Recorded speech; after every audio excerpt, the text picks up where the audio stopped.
में अल्लाह सुब्हानहू व तआला फरमाते वकुल जाल हक वज़ाक़ल बातिल इन्नल बातिल कान ज़हूक़ा, कह दो हक आ चुका है और बातिल ख़त्म हो गया है और बातिल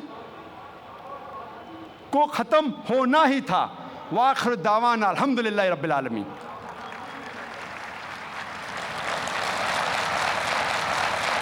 जज़ाकल्लाह डॉक्टर ज़ाकिर नायक। हम आपकी मशहूर कुन तकरीर सुन रहे थे जो हक़ाइक़ मंतकी दलाइल पर मबनी थी और दावती पस मंज़र में दुश्मनान इस्लाम का मुँह तोड़ जवाब दे रही थी। अब इस इजलास का दूसरा हिस्सा जो है वो है सवाल और जवाब का। इस सवाल और जवाब के सेशन को दिलचस्प और बाकायदगी से चलाने के लिए हमने कुछ कवायद व ज़वाबित रखे हैं जो मैं आपके सामने रख रहा हूँ।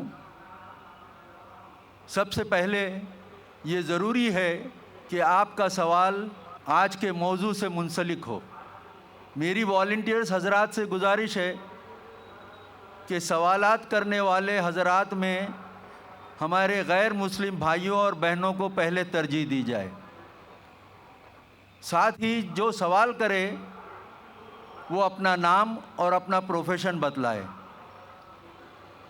सवाल बराह रास्त करे, किसी तमहीदी मौजू के साथ लंबी तकरीर करते हुए सवाल न करें। वक्त कम है, इख्तिसार से काम लें। हर सवाल के जवाब मिलने पर दोबारा उस पर सवाल करने की कोशिश न करें। अगर आप दोबारा सवाल करना चाहते हैं तो आपको दोबारा सवाल करने के लिए कतार में जाना होगा। सवाल और जवाब के सेशन को हम इस तरतीब से शुरू कर रहे हैं कि यहाँ मेरे बाएं हाथ पर एक माइक है जिस पर आप आकर सवाल कर सकते हैं। एक बीच में है माइक जहाँ से एक सवाल हमारे भाई कर सकते हैं और एक माइक ख़वातीन के शोबे में रखा गया है जहाँ से बहनें सवाल कर सकती हैं। जो हज़रात सवालात करना चाहते हैं वो माइक पर आकर कतार में खड़े रह सकते हैं और कतार लगाने के बाद सवाल कर सकते हैं। दूसरी बात, डॉक्टर साहब का ये ख़याल है कि ये सवाल और जवाब का सेशन मौजू से मुतल्लिक़ होगा, मगर ये रियायत गैर मुस्लिम भाइयों और बहनों के लिए हैं कि वो इस मौजू से हटकर भी सवाल कर सकते हैं। अब हम शुरू करते हैं सवाल और जवाब का सेशन। पहला सवाल यहाँ से होगा, मेरे बाएं तरफ जो माइक है उस पर, फिर बीच से और फिर ख़वातीन के शोबे से, और इसी तरतीब से सवाल और जवाब का सेशन चलेगा इंशाअल्लाह। कोई नॉन मुस्लिम भाई हमारे अगर हों तो यहाँ माइक पर तशरीफ़ लाएं और सवाल करें। अस्सलाम वालेकुम ज़ाकिर भाई। आप गैर मुस्लिम हैं? जी मैं रिवर्ट हूँ इस्लाम। रिवर्ट हैं? जी अल्हम्दुलिल्लाह। अच्छा। वाकई इस्लाम इंसानियत के लिए रहमत है और मैं अपने सभी भाइयों को सलाम बोलता हूँ यहाँ पे, और ज़ाकिर भाई को भी अस्सलाम वालेकुम और आप सबको सलाम। मेरा सवाल है ज़ाकिर भाई, जैसे आपने कहा कि मीडिया इस्लाम को दबा रहा है, बिल्कुल सही बात है। तो आप सारे मुसलमान भाइयों को क्या मैसेज देना चाहते हैं कि हम सब मिलके इसको कैसे कंडीशंस को सोल्यूशन अच्छा करें? मेरी भी उर्दू थोड़ी कमज़ोर है तो मैं इंग्लिश में बोल रहा हूँ, तो आप क्या मैसेज देना चाहते हैं बाकी सारे मुस्लिम ब्रदर्स को? भाई साहब ने सवाल पूछा है कि जब मीडिया इस्लाम के बारे में गलत फहमी फैला रहा है, इस्लाम को बदनाम कर रहा है, तो हम मुसलमानों को क्या करना चाहिए। जैसे मैं तकरीर में कह रहा था कि हमें घबराना नहीं चाहिए। अक्सर हम घबरा जाते हैं, वी बिकम अपोलोजेटिक। हमें बाजी को पलटना चाहिए, we should turn the tables over, और मीडिया में सही इस्लाम की तालीमात पेश करना चाहिए। अफसोस की बात है कि हम मुसलमान मीडिया से बहुत दूर है। जो भी मीडिया हमारे पास है वो सिर्फ मुसलमान उसे पढ़ते या सुनते हैं। हमें मीडिया के मैदान में आना चाहिए। हम देखेंगे कि मुसलमानों का जो मीडिया है अक्सर हिंदुस्तान में उर्दू मीडिया है। उर्दू सिर्फ मुसलमान पढ़ते, कितने गैर मुसलमान पढ़ते, चाहे वो बम्बई में हो, कलकत्ता में हो या हैदराबाद में हो, जो मीडिया पे हम पॉपुलर है वो उर्दू मीडिया है जो सिर्फ मुसलमान पढ़ते हैं। अक्सर चंद स्मॉल परसेंटेज गैर मुसलमान पढ़ते हैं। उसी तरीके से जो भी हमारा मीडिया है, रेडियो ब्रॉडकास्ट स्टेशन हो या टेलीविज़न चैनल हो, हम देखेंगे मिडल ईस्ट में अरबिक है, अरबी सिर्फ मुसलमान दिखते हैं और पढ़ते हैं। हमारे पास इंटरनेशनल लैंग्वेज के चैनल होना चाहिए, मैगजीन्स होना चाहिए, न्यूज़पेपर होना चाहिए। आज इंटरनेशनल लैंग्वेज है अंग्रेज़ी। कितने अंग्रेज़ी इंटरनेशनल न्यूज़पेपर्स हमारे पास है? एक भी नहीं। जो भी अंग्रेज़ी इंटरनेशनल मीडिया है, न्यूज़वीक, टाइम मैगज़ीन, सब गैर मुस्लिम के। हमारे पास एक भी है? कितने रेडियो स्टेशन है? BBC, CNN, international satellite channels, BBC, CNN, Muslims के कितने? हमें इस मीडिया के ज़रिए इस्लाम को फैलाना चाहिए और लोगों की गलतफहमी को दूर करना चाहिए। एक तरीका है तकरीर देके, दूसरा तरीका है newspapers, magazines, radio broadcast stations, television satellite channel. हमारे पास एक भी अंग्रेज़ी इंटरनेशनल सैटेलाइट चैनल नहीं है। हम बहुत छोटे, ये मेरी सोच थी 10 साल पहले। हमारे पास जो फैसिलिटीज़ थी वो बहुत कम थी, लेकिन जो भी अल्लाह ताला ने आपको दिया है उसके साथ बिस्मिल्लाह करो, शुरू करो, अल्लाह सुब्हाना व तआला आपके रास्ते खोलेगा। 8-9 साल पहले हमने प्रोग्राम्स बनाना शुरू किए अंग्रेज़ी और उर्दू में इंटरनेशनल सैटेलाइट चैनल के लिए, उर्दू में कम तादाद में, अक्सर अंग्रेज़ी में, और इसको फ्री बांटा मुख्तलिफ चैनलों में, मुस्लिम और गैर मुस्लिम चैनलों में भी फ्री। वेरियस सैटेलाइट चैनल्स हर रोज़ हिंदुस्तान में आज ETC पे, ETV पे हर रोज़ आधा घंटा हमारे प्रोग्राम आ रहे हैं, तकरीबन 3, 4, 5, 6 साल से फ्री में। इस तरीके से हमने शुरुआत की। चंद महीने पहले जनवरी में हमने एक चैनल लॉन्च किया, इसका नाम है पीस टीवी। ये खुसूसन अंग्रेज़ी चैनल है, चंद घंटे उर्दू में भी इसके प्रोग्राम्स आते हैं। ये सैटेलाइट चैनल पीस टीवी अल्हम्दुलिल्लाह आज की तारीख में सारे ममालिक एशिया में आ रहा है, यूरोप में, ऑस्ट्रेलिया में, अफ्रीका में और मिडल ईस्ट में। चंद महीनों में इंशाअल्लाह अमेरिका भी कवर कर लेंगे और इंशाअल्लाह 1 साल के अंदर सारी दुनिया में इंशाअल्लाह आपको दिखेगा ये channel Peace TV. Free to air channel है, अक्सर अंग्रेज़ी में है, क्योंकि जब मेरे प्रोग्राम बाकी चैनलों पे आते हैं कई नॉन मुस्लिम देखते हैं अल्हम्दुलिल्लाह, और इससे फ़ायदा उठाते हैं, और ये प्रोग्राम देखने के बाद कई उनके गलत फहमियाँ इस्लाम के बारे में दूर होती है। तो ऐसे और कई चैनल होना चाहिए, कई प्रोग्राम होना चाहिए। लेकिन जब भी हम कोई चीज़ करते हैं हमें एक स्टैंडर्ड की करना चाहिए। We Muslim should believe in quality. अक्सर हम जब इस्लाम का काम करते हैं तो उसे क्वालिटी से नहीं करते। हमें जो भी चीज़ करना चाहिए भले छोटा कीजिए लेकिन क्वालिटी से कीजिए, इंटरनेशनल स्टैंडर्ड से कीजिए, और इंशाअल्लाह हम देखेंगे आज की तारीख में जो इस्लाम फैल रहा है वो हमारे वजह से नहीं, वो अल्लाह ताला है। अल्लाह ताला की वजह से अल्हम्दुलिल्लाह दीन फैल रहा है। हम मुसलमान हमारा काम, दावती काम सही तरीके से नहीं कर रहे, हमें खुश होने की ज़रूरत नहीं। अल्लाह ताला फरमाता है कि हर मुसलमान का फ़र्ज़ है कि वो दावत दे गैर मुसलमानों को और गलतफहमी दूर करे। ये ज़रिया है निजात का, और मीडिया ऐसा ज़रिया है जिससे हम लाखों करोड़ों लोगों तक पहुंच सकते हैं। Hope that answers the question.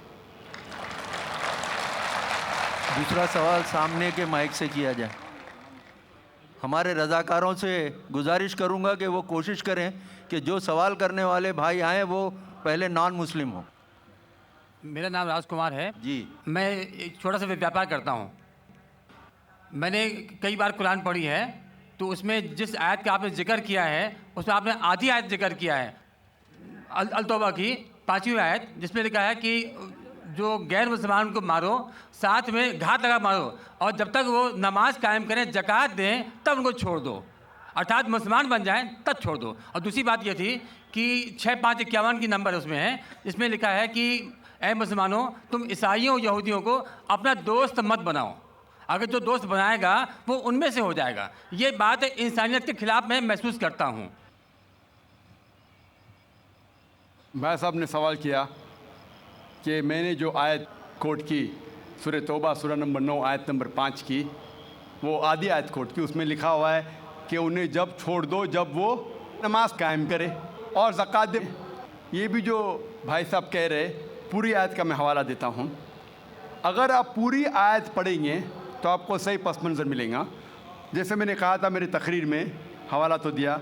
आयत नंबर 5 में लिखा है सूरह तौबा सूरह नंबर 9 में कि अल्लाह सुब्हाना व तआला मुशरिकीन मक्का को 4 महीने का वक्त देते सुधरने का, वरना ऐलान जंग। और जंग के मैदान में लिखा हुआ है कि जहाँ भी आप मुशरिकों को पाएंगे उनका कत्ल करो। Wait for them in every stratagem of war, उनका इंतज़ार करो और मैदान जंग में उनका कत्ल करो। लेकिन अगर वो रिपेंट करे, मतलब माफ़ी मांगे, कई वजह है। अगर वो माफ़ी मांगे, नमाज पढ़े और ज़कात दे तो छोड़ सकते हैं। मतलब वो इस्लाम को कबूल करे या वो सिर्फ अमन चाहते हैं। तो कई ऑप्शंस दिए गए हैं।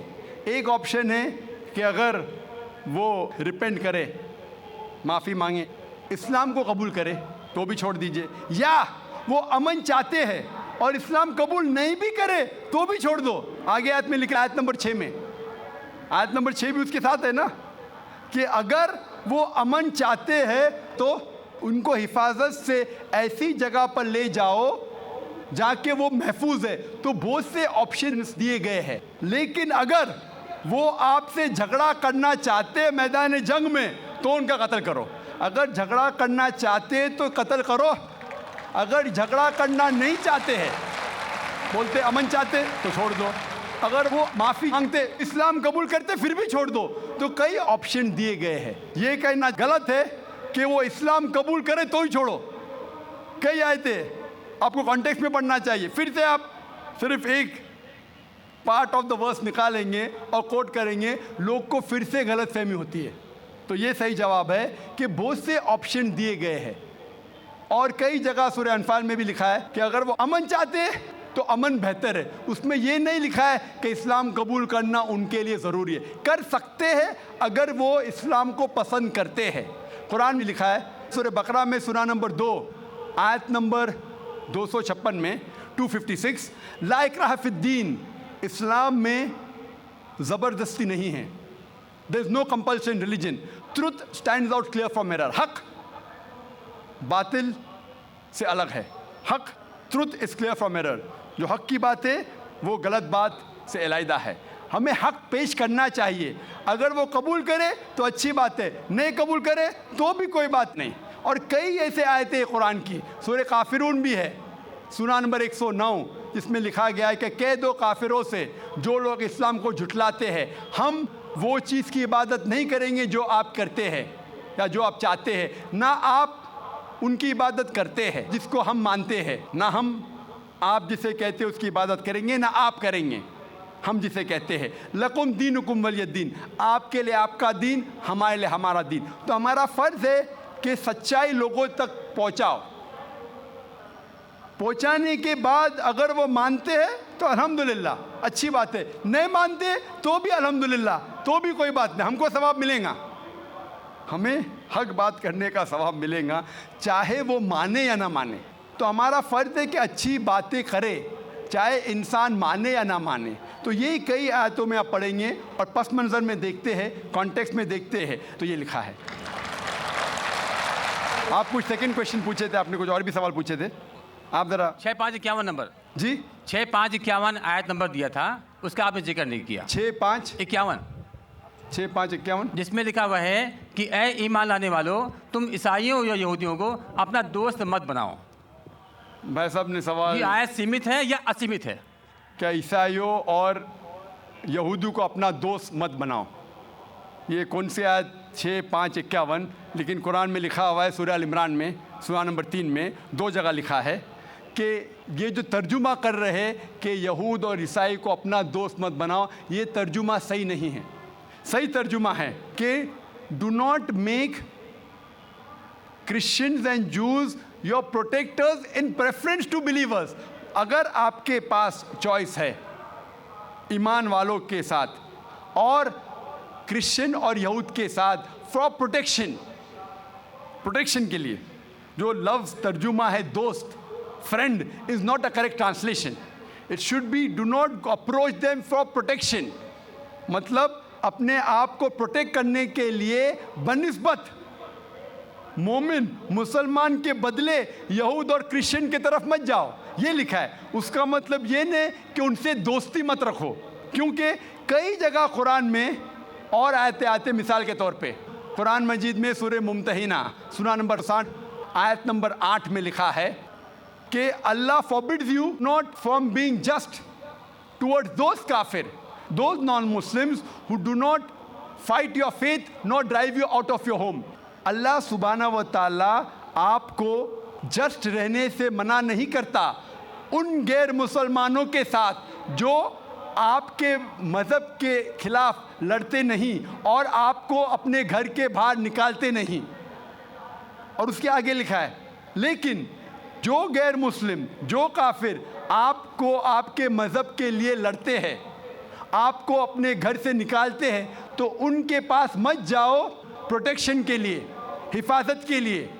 तो अल्लाह की कई आयतें हैं, ये कहीं भी नहीं लिखा है, लेकिन प्रोटेक्शन के लिए, हिफाजत के लिए अगर आपके पास चॉइस है, पूरी आयत है कि अब प्रेफरेबल, बेहतर है कि आप मुसलमान और मोमिन के पास जाइए बनिस्बत ईसाई और यहूद के पास. Hope that answers the question.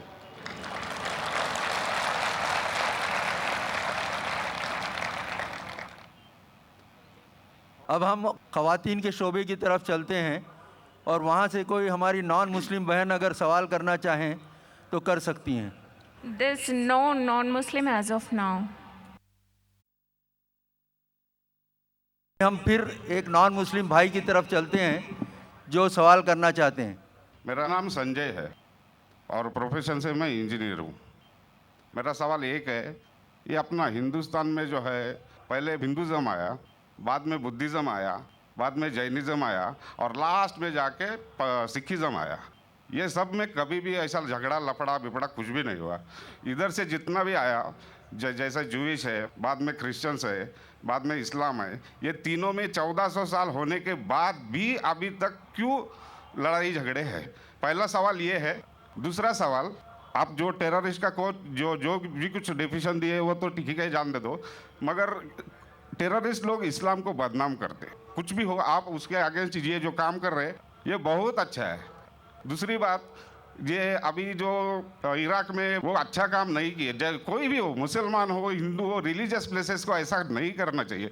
जरा बराबर से सवाल. भाई साहब ने 2 सवाल पूछा है. पहला सवाल पूछा है कि हिंदुस्तान में पहले हिंदू धर्म आया, हिंदुज़म आया, फिर बुद्धिज़्म आया, फिर जैनिज़्म आया, फिर सिखिज़्म आया, लफड़ा झगड़ा नहीं हुआ. लेकिन ये जुडाइज़म, क्रिश्चियनिटी, इस्लाम में हमेशा झगड़ा है. क्यों? आप शायद अपने मज़हब के बारे में नहीं जानते.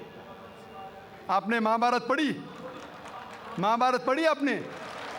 पूरी महाभारत में झगड़ा ही झगड़ा है.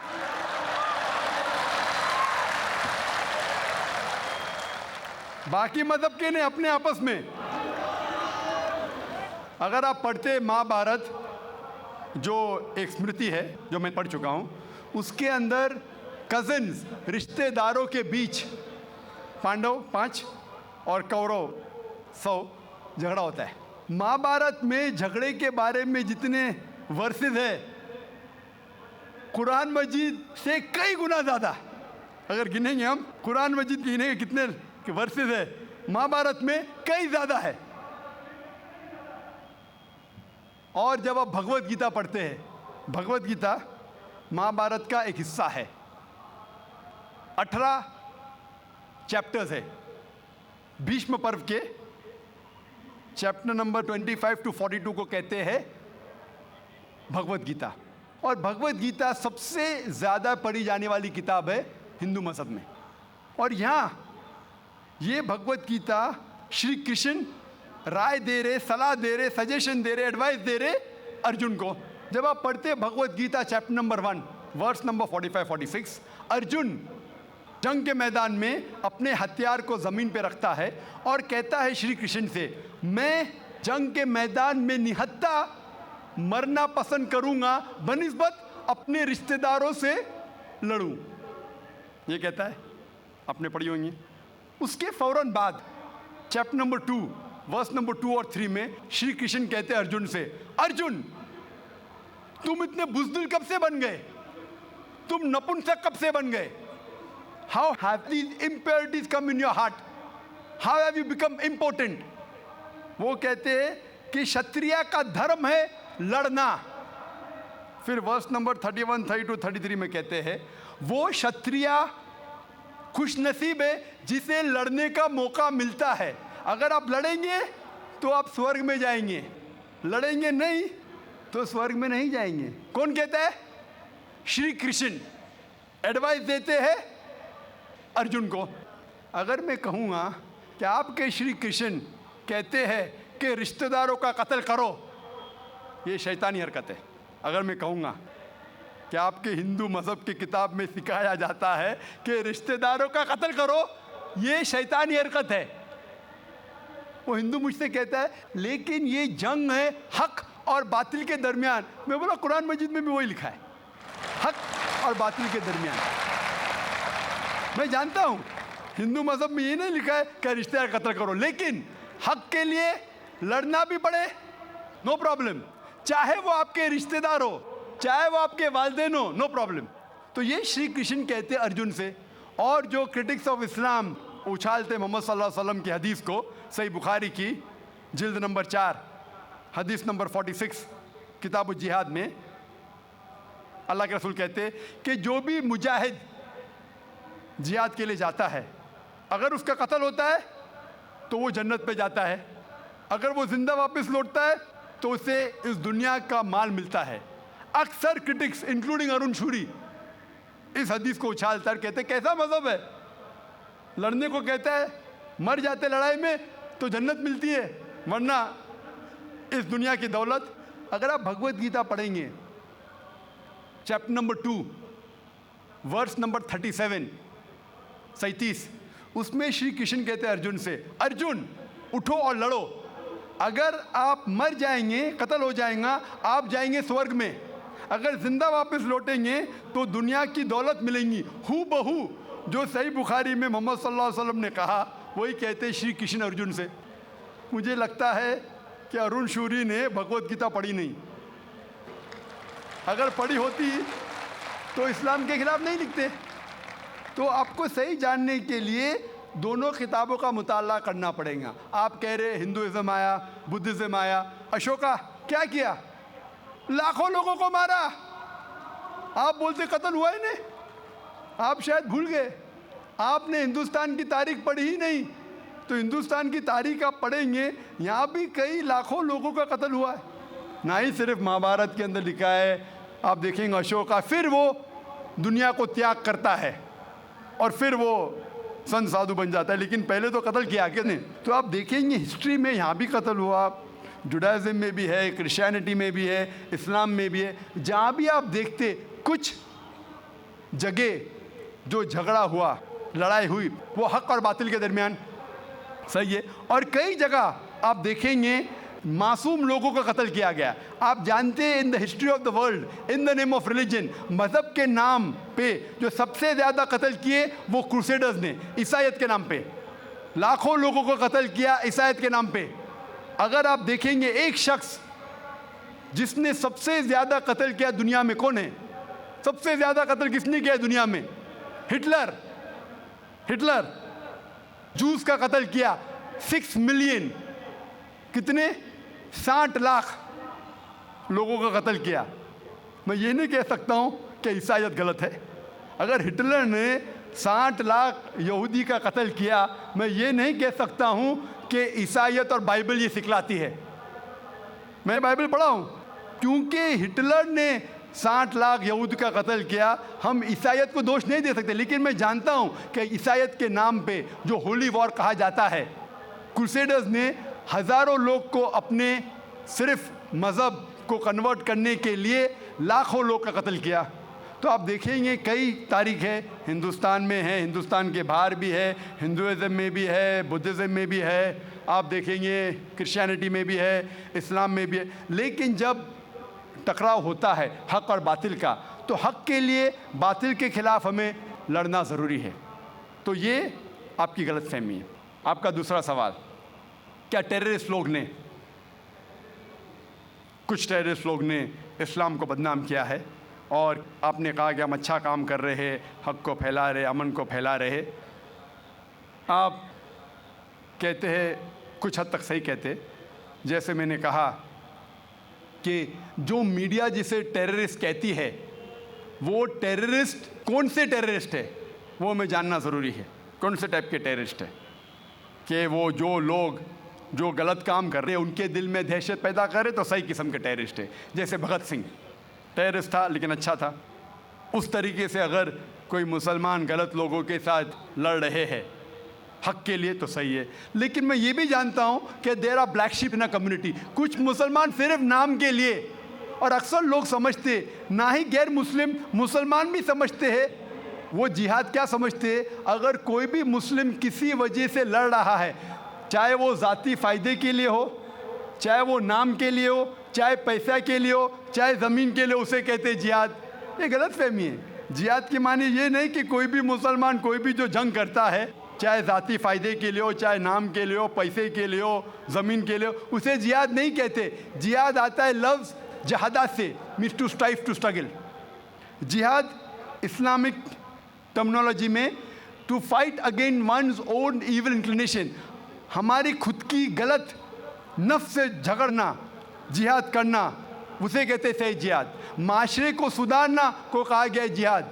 जंग के मैदान में सेल्फ डिफेंस में लड़ना, उसे कहा गया जिहाद। तो मीडिया इसे गलत फैला रही है। अगर आप जानना चाहते हैं कि सही में टेररिस्ट कौन है जो सही तौर पे मासूम लोग के दिल में दहशत पैदा कर रहा है, नंबर 1 टेररिस्ट आज की तारीख में, पुरानी बात छोड़ दीजिए, आज के तारीख में मासूम लोगों के दिल में दहशत पैदा कर रहा है, मेरे हिसाब से नंबर 1 टेररिस्ट है जॉर्ज बुश।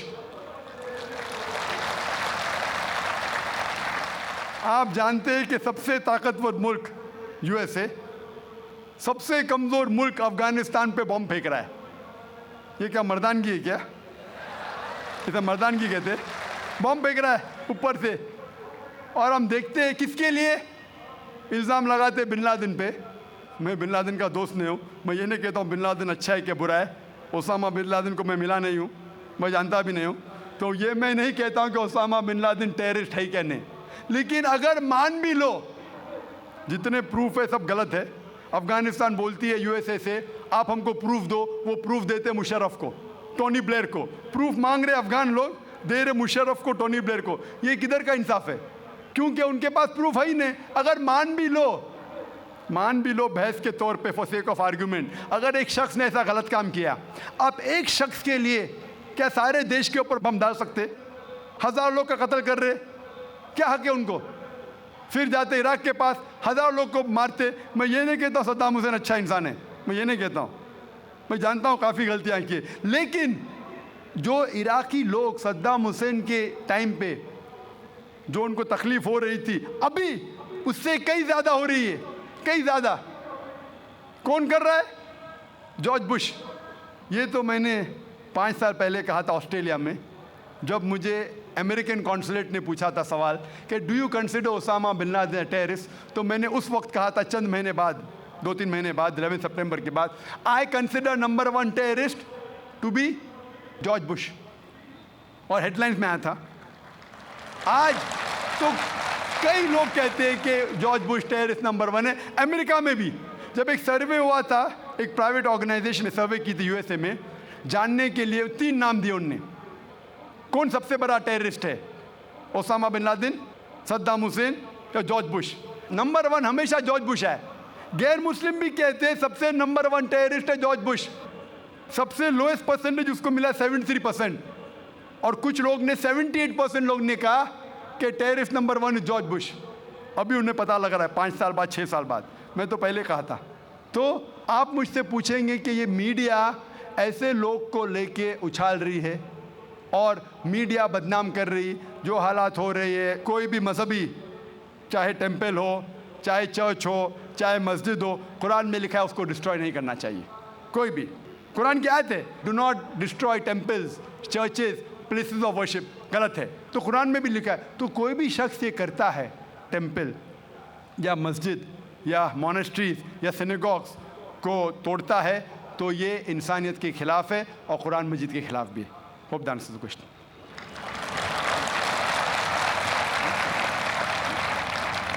अगला सवाल हमारे यहाँ से करेंगे भाई। मेरा नाम श्रीनिवास है। दीन की बात को समझने के लिए दिल की ज़रूरत है या दिमाग की?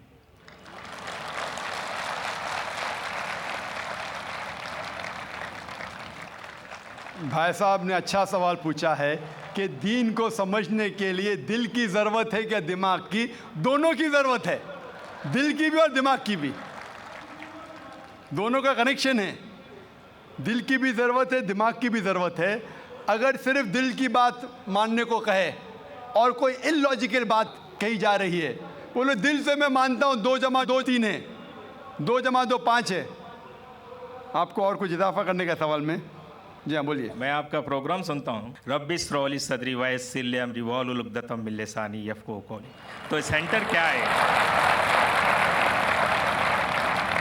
भाई साहब गैर मुस्लिम है और मेरे प्रोग्राम भी देखते हैं और पूछ रहे हैं कि जब मैं हर तकरीर को शुरू करता हूँ तो अल्लाह ताला से दुआ मांगता हूँ, रब्बि इश्रह ली सदरी वयस्सिर अमरी वाहलुल उक़दतम मिन लिसानी यफ़क़हू क़ौली, जिसके मानी है रब्बि इश्रह ली सदरी, या अल्लाह सुब्हानहू व तआला, या मेरे रब, मेरे सदर, मेरे सेंटर को बुलंद करो।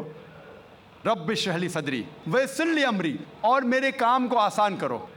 और जो बैरियर है, रब्बि इश्रह ली सदरी वयस्सिर अमरी वाहलुल उक़दतम मिन लिसानी यफ़क़हू क़ौली, और जो बैरियर है, जो बीच में रुकावट है मेरे और ऑडियंस के बीच में, उसको ख़त्म करो ताकि लोग मुझे समझ सके। ये जो सदर का लफ्ज़ है, इसके अंदर सदर का लफ्ज़ होता है, एक मानी है सीना, ब्रेस्ट, एक्सपैंड बाय ब्रेस्ट। सदर के मानी सेंटर भी है। तो आपने जो सवाल पूछा था कि काम दिल से लेना चाहिए या दिमाग से, तो ये 2 मानी है। सदर में है दिल, चेस्ट के अंदर दिल, और ये सेंटर में है दिमाग। तो मैं अल्लाह ताला को दोनों को बुलंद करने के लिए कह रहा हूँ, मेरे दिल को भी और मेरे दिमाग को भी, even my centre, my intelligence as well as my heart. और कई जगह आप देखते हैं जब लैंग्वेज डेवलप होती है, अल्लाह ताला फरमाते हैं कुरान मजीद में, सूरह बकरा में सूरह नंबर 2 आयत नंबर 7 और 8 में, ख़तमल्लाह क़ुलूबिहिम, कि अल्लाह सुब्हानहू व तआला ने कल्ब, हार्ट पे मोहर लगाई है।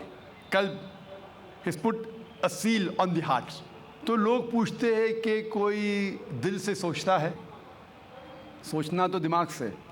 तो कल्ब की 2 मानी हैं, एक मानी है दिल, एक मानी है इंटेलिजेंस, सेंटर, इंटेलिजेंस। और जब भी ज़बान हम देखते तरक्की करती है तो कई अल्फाज इस्तेमाल में आते हैं। मिसाल के तौर पे अंग्रेज़ी ज़बान में हम कहते हैं लूनेटिक। लूनेटिक मीन्स पागल इंसान को कहते हैं, लेकिन सही मानी लूनेटिक क्या है? स्ट्रक बाय अ मून, जो चांद के ज़रिए जो स्ट्रक होता है, चांद ने उसके ऊपर असर किया होता है, उसे कहते हैं लूनेटिक। बट अंग्रेज़ी में लूनेटिक कहते हैं पागल इंसान को। मैं डॉक्टर हूँ, लूनेटिक मतलब पागल इंसान, लेकिन सही मानिए तर्जुमा है स्ट्रक बाय मून। हम जानते हैं चांद को पागलपन से कोई लेना देना नहीं है। हम लफ्ज़ इस्तेमाल करते हैं डिज़ास्टर। डिज़ास्टर मतलब कोई खौफनाक चीज़, कोई चीज़, गलत काम जो होता है, डिज़ास्टर लाइक फ्लड हो जाता है, सुनामी, अर्थक्वेक। लेकिन डिज़ास्टर की सही मानिए ईविल स्टार, ईविल सितारा। हम जानते हैं सितारों का कोई लेना देना नहीं है अर्थक्वेक से या बाढ़ से, लेकिन फिर भी this is development of a language. हम कहते हैं सनराइज। सनराइज मतलब सूरज उगता है, निकलता है। हम साइंस में जानते हैं सूरज ना राइज होता है ना सेट होता है, फिर भी हम सनराइज और सनसेट कहते हैं। ये डेवलपमेंट ऑफ द लैंग्वेज। हम जानते हैं सूरज वहाँ है, ये हमारी जो धरती है, ज़मीन है, वो सूरज के गोल घूम रही है। सूरज धरती के गोल नहीं घूमता, फिर भी हम कहते हैं सनराइज सनसेट। हम कहते हैं कि मैंने दिल से याद किया, याददाश्त है दिमाग में, दिल में नहीं। फिर भी हम कहते हैं हमने दिल से याद किया, कहते हैं कि नहीं? मैं आपको, I love you from the bottom of my heart, मैं दिल से आपको चाहता हूँ। चाहत दिमाग में, दिल में नहीं। डॉक्टर कहते हैं कि जो centre of love is in the brain. फिर भी डॉक्टर जब अपनी बीवी से कहेगा वो यही कहेगा, मैं आपको दिल से चाहता हूँ, दिमाग से नहीं। साइंटिस्ट जानता है कि centre of love is in the brain, दिमाग में। तो ये डेवलपमेंट ऑफ द लैंग्वेज है। आपका जो बेसिक सवाल था कि दीन को दिमाग से समझना चाहिए या दिल से, मैंने कहा दोनों से। अगर आप दिल कहते हैं मैं इस अंदरूनी चाहत, वो इम्पॉर्टेंट है, लेकिन दिमाग को बंद नहीं कर सकते।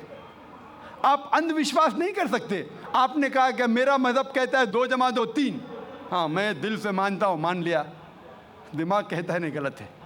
तो दिल से भी काम लेना चाहिए, दिमाग से भी काम लेना चाहिए। इसीलिए कुरान मजीद में कई जगह लिखा है कि ये एक पैगाम है समझदार लोगों के लिए जो दिमाग से सोचते हैं, और साथ साथ दिल वालों के लिए भी है, दोनों के लिए। तो दोनों साथ साथ होना चाहिए। इस्लाम, इसीलिए मैंने कहा, ऐसा मज़हब है जो दोनों ज़रूरियात पूरी करता है, बॉडी की, जिस्म की भी और रूहानी भी, स्पिरिचुअल भी। ये वाहिद मज़हब है जो दिल को भी तसल्ली देता है और दिमाग को भी। बाकी जितने दिगर मसाइब तकरीबन स्पिरिचुअल बात करते, कुरान दोनों takes care of the spiritual need as well as the physical need. Hope that answers the question. बहनों के शोबे में अगर कोई नॉन मुस्लिम बहन हो तो बताएं। Assalamu alaikum. I'm Divya Sharma. My question is from Surah 2 Baqarah and verse 223. Can you please explain me these lines? Your women are your till to cultivate, so go to your till as you will, and send good deeds before you for your souls, and fear Allah. Know that you will one day meet Him. Can you please explain me this? बहन ने सवाल पूछा है सूरह बकरा की सूरह number 2 आयत नंबर 223, जिसमें बहन ने पूछा कि women are your tilth, treat them like your tilth. ये जो कुरान मजीद में कहा गया है कि औरतें आपकी खेती है, तो वैसा उनका सही तरीके से उनसे बर्ताव करो। ये आयत के बारे में आप देखेंगे 222 पढ़ेंगे। इसका पहले आयत पढ़ना इंपॉर्टेंट है। When they ask the concerning menstrual cycles, जब वो पूछते हैज़ के बारे में, हैज़ के बारे में, तो अल्लाह ताला फरमाते कि हैज़ के हालत में आप उनके पास मत जाओ। During menstrual cycle do not approach them. क्यों? क्योंकि हैज़ के हालत में जब खून बहता है, आज की मेडिकल साइंस कहती है कि चांसेस है जब आप उनके पास जाएंगे इस हालत में तो औरतों को तकलीफ़ होगी। उसके अलावा बीमारी फैलने के हाई चांसेस है खून के ज़रिए, इसीलिए उनके पास मत जाइए। वरना औरतें आपकी खेती है, आप जब चाहे जा सकते हैं, मतलब वो आपकी है, आपके लिए।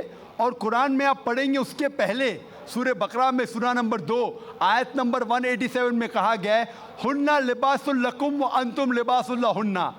आप उनके लिबास है, वो आपकी लिबास है। मतलब आपकी बीवियां आपके लिबास है और आप अपनी बीवियों के लिबास है। लिबास का मतलब गारमेंट्स। मेन मकसद है लिबास का कवर करना, प्रोटेक्ट करना, छुपाना, ब्यूटीफाई करना। ये काम है मियाँ बीवी का।